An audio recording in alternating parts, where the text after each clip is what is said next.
رسول اللہ صلی اللہ علیہ وآلہ وسلم کی حدیث سے معلوم ہوتا ہے کہ مرد عورت کی نماز کے طریقے میں فرق ہے، اور یہ کہ ان کے مابین بعض احکام نماز میں بھی فرق ہے۔ پہلی حدیث میں ہمارے پیارے پیغمبر حضرت محمد صلی اللہ علیہ وآلہ وسلم کا دو عورتوں کے پاس سے گزر ہوا جو نماز پڑھ رہی تھی۔ آپ صلی اللہ علیہ وآلہ وسلم نے فرمایا کہ جب تم سجدہ کرو تو اپنے جسم کا بعض حصہ زمین سے ملا لیا کرو، کیونکہ عورت اس میں مرد کی طرح نہیں ہے۔ اس حدیث سے معلوم ہوا کہ عورت کو سجدے میں زمین سے ملا کر اور دبی دبی نماز پڑھنی چاہیے، جبکہ مرد کے لیے یہ طریقہ ہے کہ اس کے تمام اعضاء کھلے کھلے ہوں۔ معلوم ہوا کہ مرد اور عورت کی نماز میں فرق ہے۔ یہ روایت صحابی کا واسطہ مذکور نہ ہونے کی وجہ سے مرسل ہے۔ اس حدیث سے واضح ہوتا ہے کہ مرد اور عورت کی نماز میں بہت زیادہ فرق ہے۔ اسی طرح ہمارے پاس ایک اور حدیث نبی پاک صلی اللہ علیہ وسلم کی موجود ہے، جس کے ذریعے یہ معلوم ہوتا ہے کہ مرد اور عورت کی نماز میں بہت زیادہ فرق ہے۔ حضرت عبداللہ بن عمر رضی اللہ تعالیٰ عنہ سے روایت ہے کہ آپ صلی اللہ علیہ وسلم جب عورت نماز میں بیٹھے تو اپنی ایک ران دوسری ران پر رکھے، اور جب سجدہ کرے تو پیٹ کو رانوں سے ملا لیا کرے، اس طرح کہ زیادہ سے زیادہ پردہ ہو جائے، کیونکہ اللہ تعالیٰ اس کو دیکھتا ہے اور فرماتا ہے کہ میرے فرشتے تمام گواہ ہو کہ میں نے اس عورت کو بخش دیا۔ اس میں عورت کے سجدے اور جلسے کا طریقہ بیان کیا گیا ہے کہ سجدے میں رانوں کو پیٹ سے ملا کر رکھنا چاہیے، اور اس کی تاکید گزشتہ حدیث سے بھی ہوتی ہے کہ اس میں بھی سجدے میں زمین سے ملے رہنے کا حکم دیا ہے، اور جلسے میں رانوں کو ایک دوسرے سے ملا کر اس طرح رکھنے کا حکم ہے کہ ایک ران دوسری ران پر ہو۔ حدیث سے یہ بھی معلوم ہوا کہ مرد کے لیے یہ طریقہ نہیں ہے، لہٰذا یہ پتہ چلا کہ مرد اور عورت کی نماز میں فرق ہے۔ اس حدیث سے یہ بات بھی ملتی ہے کہ عورت کو نماز کے ارکان و افعال میں بھی اس بات کا خیال رکھنا چاہیے کہ زیادہ سے زیادہ پردہ ہو۔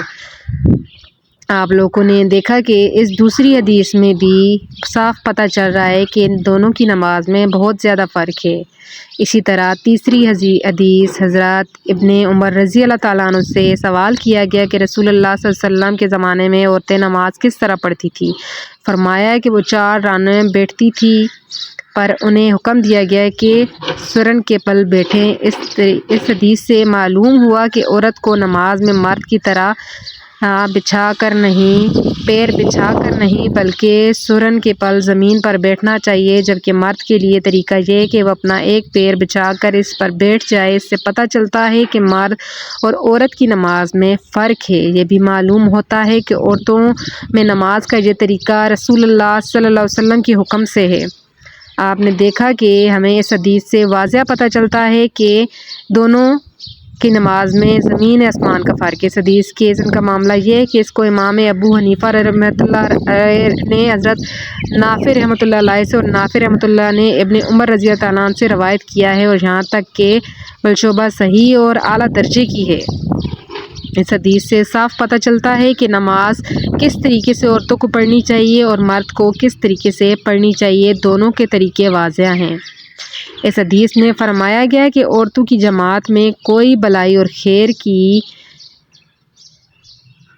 خبر نہیں ہے۔ آپ دیکھ سکتے ہیں کہ اس حدیث میں فرمایا گیا کہ عورتوں کی جماعت میں کوئی بلائی اور خیر کی چیز نہیں ہے، لہٰذا عورتوں کو اپنی جماعت بنانا مکروہ ہے۔ آپ دیکھ سکتے ہیں کہ عورتوں کی کوئی بھی جماعت نہیں ہوتی۔ اس حدیث سے صاف پتہ چل رہا ہے کہ عورتوں کی باجماعت نماز نہیں کی جاتی، اور اس کے برخلاف مردوں کو نماز جو ہے وہ جماعت میں ادا کرنے کی تاکید کی گئی۔ حضرت محمد صلی اللہ علیہ وسلم نے مردوں پر اس بات کو واضح کیا ہے کہ وہ نماز جو ہے وہ باجماعت ادا کریں گے، لیکن عورتوں کے لیے باجماعت نماز ادا کرنا مکروہ کر دیا گیا ہے۔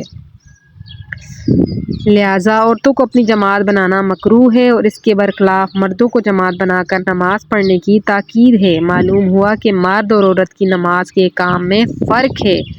آپ کو بار بار ان حدیث میں بتایا جا رہا ہے کہ عورتوں کی اور مردوں کی نماز میں زمین آسمان کا فرق ہے، جو کہ ہم نے اپنے معاشرے میں اس چیز کو ختم کر دیا ہے کہ دونوں کی نماز میں کسی قسم کا فرق نہیں پایا جاتا۔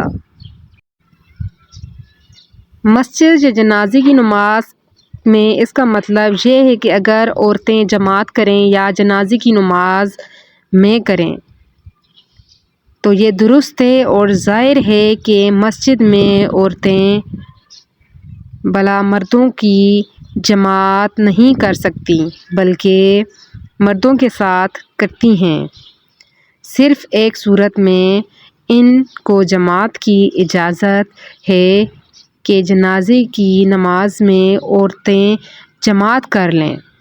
صرف ان کو نماز جنازہ میں جماعت کرنے کی اجازت دی گئی ہے۔ آپ حدیث سے واضح طور پر دیکھ سکتے ہیں اور اس بات کا آپ کو بخوبی علم ہوگا جس طریقے سے ابھی ہم نے نبی پاک صلی اللہ علیہ وسلم کی تمام حدیث مبارکہ کو بیان کیا اور آپ کو بتایا ہے کہ دونوں کی نماز میں بہت فرق ہے۔ امید کرتی ہوں آپ کو یہ ویڈیو پسند آئی ہوگی۔